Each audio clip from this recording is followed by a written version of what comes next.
Chapter 9 of Allan and the Holy Flower. Allan and the Holy Flower by H. Rider Haggard. Chapter 9. Bausi, the King. About midday we made a start for Beza Town, where King Bausi lived, which we understood we ought to reach on the following evening.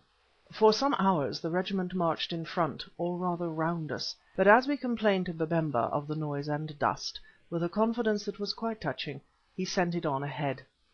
First, however, he asked us to pass our word "by our mothers," which was the most sacred of oaths among many African peoples, that we would not attempt to escape.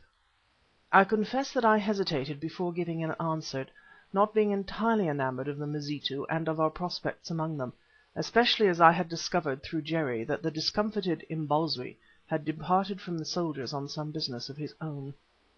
Had the matter been left to me, indeed, I should have tried to slip back into the bush over the border, and there put in a few months shooting during the dry season, while working my way southwards. This, too, was the wish of the Zulu hunters, of Hans, and I need not add, Sammy. But when I mentioned the matter to Stephen, he implored me to abandon the idea. "Look here, Quatermain," he said, "I have come to this God-forsaken country to get that great Cypripedium, and get it I will, or die in the attempt. Still," he added, after surveying our rather blank faces, "I have no right to play with your lives, so if you think the thing too dangerous I will go on alone with this old boy Babemba. Putting everything else aside, I think that one of us ought to visit Bausi's kraal, in case the gentleman who you call Brother John should turn up there. In short, I have made up my mind, so it's no use talking." I lit my pipe, and for quite a time contemplated this obstinate young man while considering the matter from every point of view. Finally I came to the conclusion that he was right and I was wrong. It was true that by bribing Babemba or otherwise there was still an excellent prospect of effecting a masterly retreat and of avoiding many perils. On the other hand, we had not come to this wild place in order to retreat. Further, at whose expense had we come here? At that of Stephen Somers, who wished to proceed. Lastly, to say nothing of the chance meeting of Brother John, to whom I felt no obligation since he'd given us the slip at Durban, I did not like the idea of being beaten. We had started out to visit some mysterious savages who worshipped a monkey and a flower, and we might as well go on till circumstances were too much for us. After all, dangers are everywhere. Those who turn back because of dangers will never succeed in any life that we can imagine. "Mavovo," I said presently, pointing to Stephen with my pipe, "the Inkoosi Wazela does not wish to try to escape. He wishes to go on to the country of the Pongo people if we can get there. And, Mavovo, remember that he has paid for everything. We are his hired servants. Also that he says that if we run back he will walk forward alone with these Mazitus. Still, if any of you hunters desire to slip off, he will not look your way, nor shall I. What say you?" "I say, Macumazahn, that though young, Wazela is a chief with a great heart, and that where you and he go, I shall go also, as I think will the rest of us. I do not like these Mazitu, for if their fathers were Zulus, their mothers were low people. They are bastards, and of the Pongo I hear nothing but what is evil. Still, no good ox ever turns in the yoke because of a mud hole. Let us go on, for if we sink in the swamp, what does it matter? Moreover, my snake tells me that we shall not sink, at least not all of us." So it was arranged that no effort should be made to return. Sammy, it is true, wished to do so, but when it came to the point, and he was offered one of the remaining donkeys and as much food and ammunition as he could carry, he changed his mind. "I think it better, Mr. Quatermain," he said, "to meet my end in the company of high-born and lofty souls than to pursue a lonely career towards the inevitable in unknown circumstances." "Very well put, Sammy," I answered, "so while waiting for the inevitable, please go and cook the dinner." Having laid aside our doubts, we proceeded on the journey comfortably enough, being well provided with bearers to take the place of those who had run away. Babemba, accompanied by a single orderly, travelled with us, and from him we collected much information. It seemed that the Mazitu were a large people who could muster from 5,000 to 7,000 spears. Their tradition was that they came from the south and were of the same stock as the Zulus, of whom they had heard vaguely. Indeed, many of their customs, to say nothing of their language, resembled those of that country. Their military organization, however, was not so thorough, and in other ways they struck me as a lower race. In one particular, it is true, that of their houses, they were more advanced, for these, as we saw in the many kraals that we passed, were better built, with doorways through which one could walk upright, instead of the Kaffir bee-holes. We slept in one of these houses on our march, and should have found it very comfortable had it not been for the innumerable fleas which at length drove us out into the courtyard. For the rest, these Mazitu much resembled the Zulus. They had kraals and were breeders of cattle. They were ruled by headmen under the command of a supreme chief or king. They believed in witchcraft and offered sacrifice to the spirits of their ancestors. Also in some kind of a vague and mighty god who dominated the affairs of the world and declared his will through the doctors. Lastly, they were, and I dare say still are, a race of fighting men who loved war and raided the neighbouring peoples upon any and every pretext, killing their men and stealing their women and cattle. They had their virtues too, being kindly and hospitable by nature, though cruel enough to their enemies. Moreover, they detested dealing in slaves and those who practised it, saying that it was better to kill a man than to deprive him of his freedom. Also they had a horror of cannibalism which is so common in the dark regions of Africa, and for this reason more than any other loathed the Pongo folk, who were supposed to be eaters of men. On the evening of the second day of our march, during which we had passed through a beautiful and fertile upland country, very well watered, and except in the valleys free from bush, we arrived at Beza. This town was situated on a wide plain surrounded by low hills and encircled by a belt of cultivated land made beautiful by the crops of maize and other cereals, which were then ripe to harvest.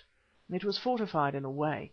That is, a tall, unclimbable palisade of timber surrounded the entire town, which fence was strengthened by prickly pears and cacti planted on its either side. Within this palisade the town was divided into quarters more or less devoted to various trades. Thus one part of it was called the ironsmiths' quarter, another the soldiers' quarter, another the quarter of the land tillers, another that of the skin dressers, and so on. The king's dwelling and those of his women and dependents were near the north gate, and in front of these, surrounded by a semicircle of huts, was a wide space into which cattle could be driven if necessary. This, however, at the time of our visit was used as a market and a drilling ground. We entered the town, that must in all have contained a great number of inhabitants, by the south gate, a strong log structure facing a wooded slope through which ran a road. Just as the sun was setting we marched to the guest huts up a central street lined with the population of the place who had gathered to stare at us. These huts were situated in the soldiers' quarter, not far from the king's house, and surrounded by an inner fence to keep them private. None of the people spoke as we passed them, for the Mazitu are polite by nature. Also it seemed to me that they regarded us with awe tempered by curiosity.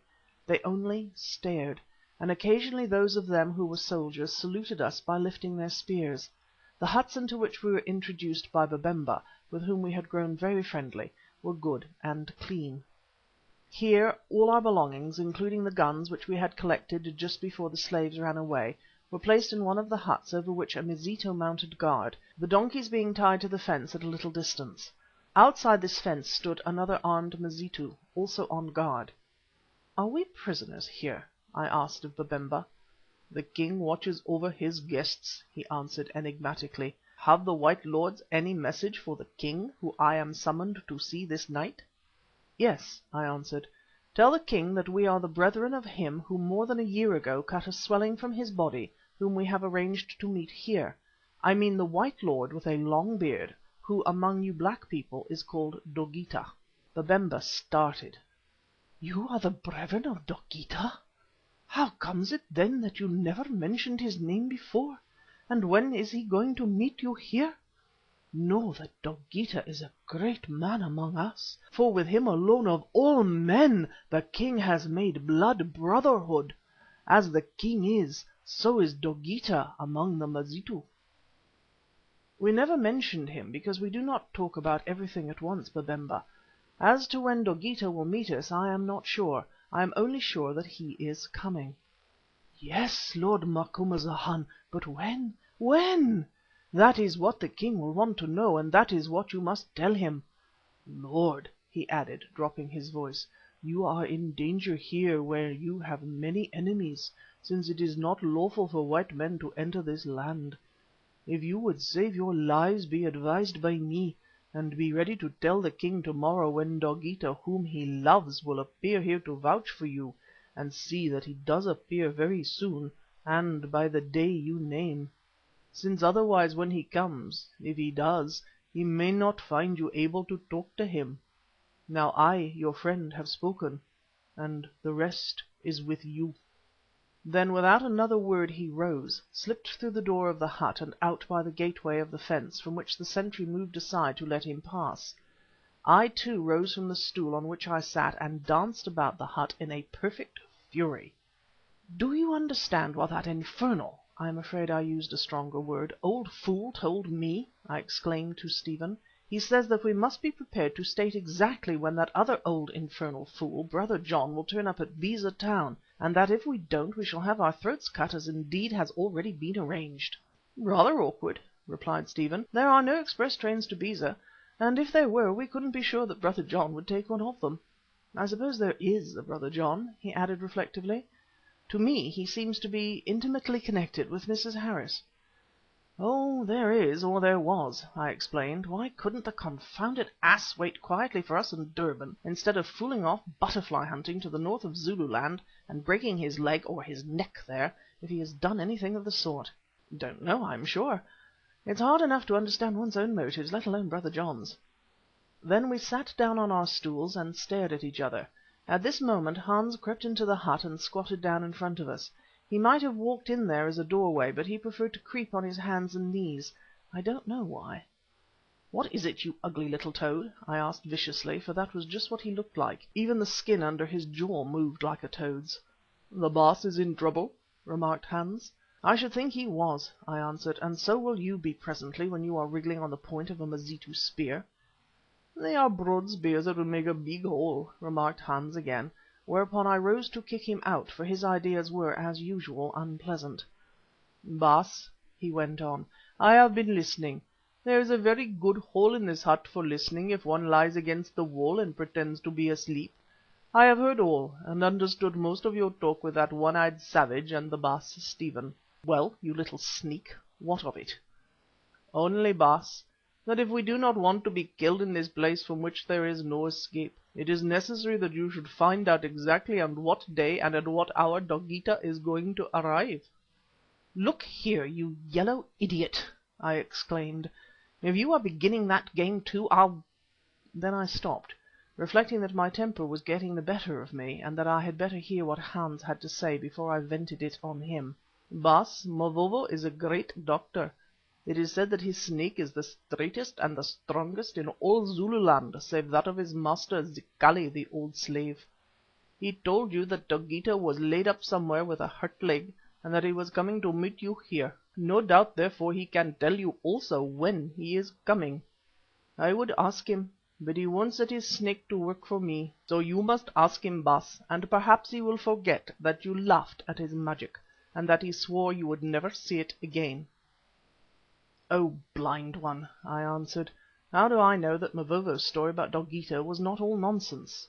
Hans stared at me amazed. "Mavovo's story nonsense? Mavovo's snake a liar? Oh, Baas, that is what comes of being too much a Christian. Now, thanks to your father the Predikant, I am a Christian too, but not so much that I have forgotten how to know good magic from bad. Mavovo's snake a liar, and after he whom we buried yonder was the first of the hunters whom the feathers named to him at Durban?" And he began to chuckle in intense amusement, then added, "Well, Baas, there it is. You must either ask Mavovo, and very nicely, or we shall all be killed. I don't mind much, for I should rather like to begin again a little younger somewhere else. But just think what a noise Sammy will make." And turning, he crept out as he had crept in. "Here's a nice position," I groaned to Stephen when he had gone. "I, a white man, who, in spite of some coincidences with which I am acquainted, know that all this Kaffir magic is bosh, am to beg a savage to tell me something of which he must be ignorant. That is, unless we educated people have got hold of the wrong end of the stick altogether. It is humiliating, it isn't Christian, and I'm hanged if I'll do it." "I dare say you will be hanged, I mean, whether you do it or whether you don't," replied Stephen with his sweet smile. "But say, old fellow, how do you know it is all bosh?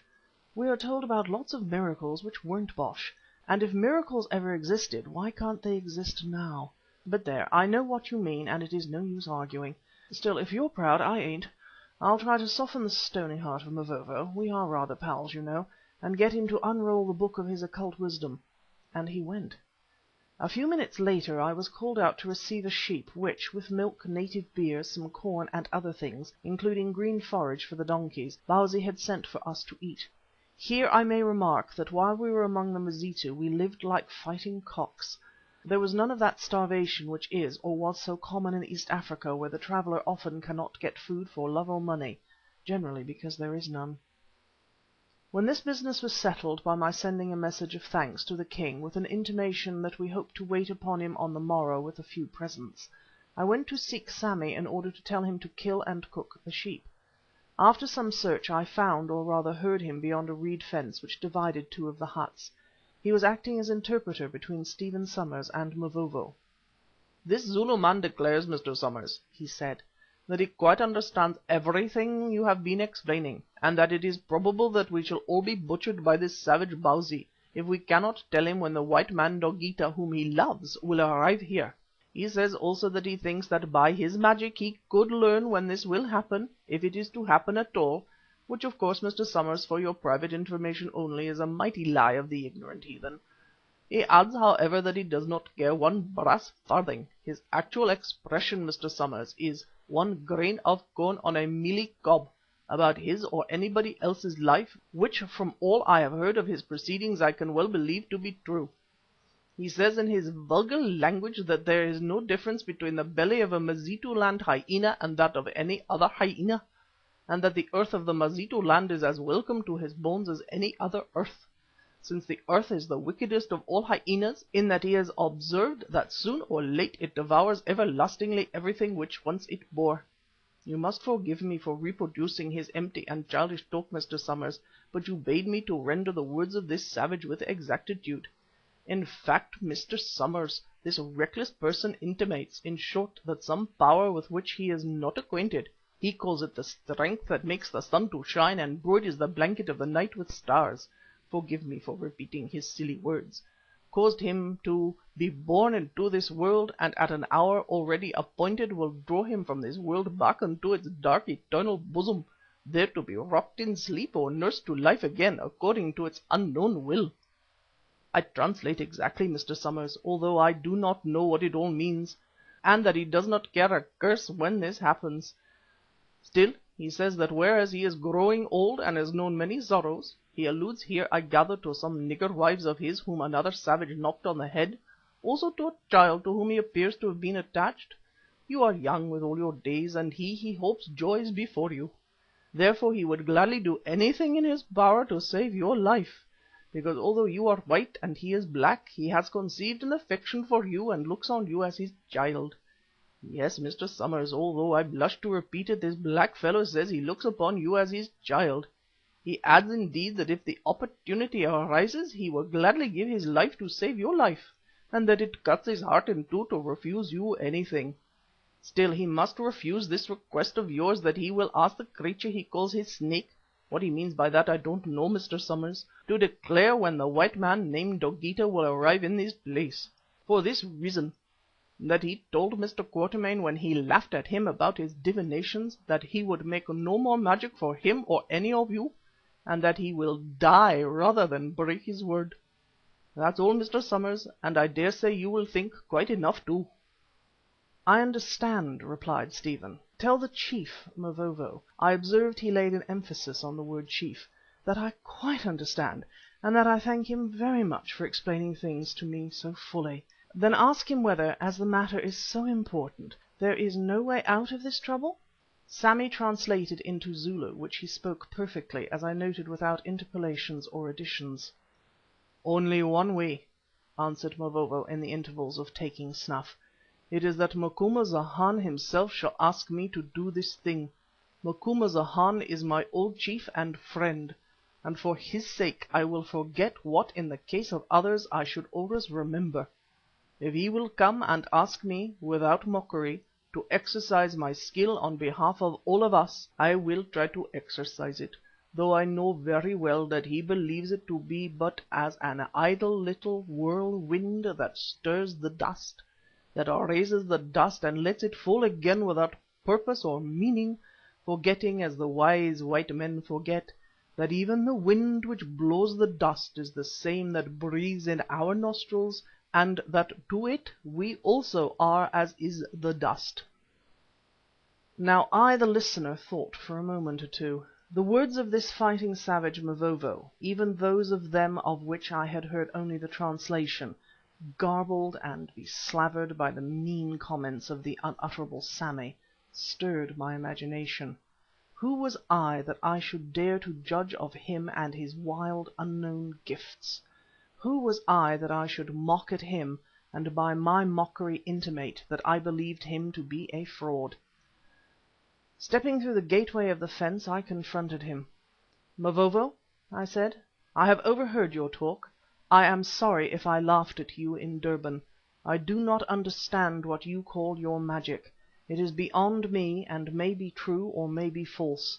Still, I shall be grateful to you if you will use your power to discover, if you can, whether Dogeetah is coming, and if so, when. Now do as it may please you. I have spoken." "And I have heard, Macumazahn, my father. To-night I will call upon my Snake. Whether it will answer or what it will answer I cannot say." Well, he did call upon his Snake with due and portentous ceremony, and, according to Stephen, who was present, which I declined to be, that mystic reptile declared that Dogeetah, alias Brother John, would arrive in Beza Town precisely at sunset on the third day from that night. Now, as he had divined on Friday, according to our almanac, this meant that we might hope to see him (hope exactly described my state of mind on the matter) on the Monday evening in time for supper. "All right," I said briefly. "Please do not talk to me any more about this impious rubbish, for I want to go to sleep." Next morning early we unpacked our boxes and made a handsome selection of gifts for the King Bausi, hoping thus to soften his royal heart. It included a bale of calico, several knives, a musical box, a cheap American revolver, and a bunch of toothpicks, also several pounds of the best and most fashionable beads for his wives. This truly noble present we sent to the king by our two Mazitu servants, Tom and Jerry, who were marched off in the charge of several sentries, for I hoped that these men would talk to their compatriots and tell them what good fellows we were. Indeed, I instructed them to do so. Imagine our horror, therefore, when about an hour later, just as we were tidying ourselves up after breakfast, there appeared through the gate, not Tom and Jerry, for they had vanished, but a long line of Mazitu soldiers, each of whom carried one of the articles that we had sent. Indeed, the last of them held the bundle of toothpicks on his fuzzy head as though it were a huge faggot of wood. One by one they set them down upon the lime flooring of the verandah of the largest hut. Then their captain said solemnly, "Bausi, the great Black One, has no need of the white men's gifts." "Indeed," I replied, for my dander was up, "then he won't get another chance at them." The men turned away without more words, and presently Babemba turned up with a company of about 50 soldiers. "The king is waiting to see you, white lords," he said in a voice of very forced jollity, "and I have come to conduct you to him."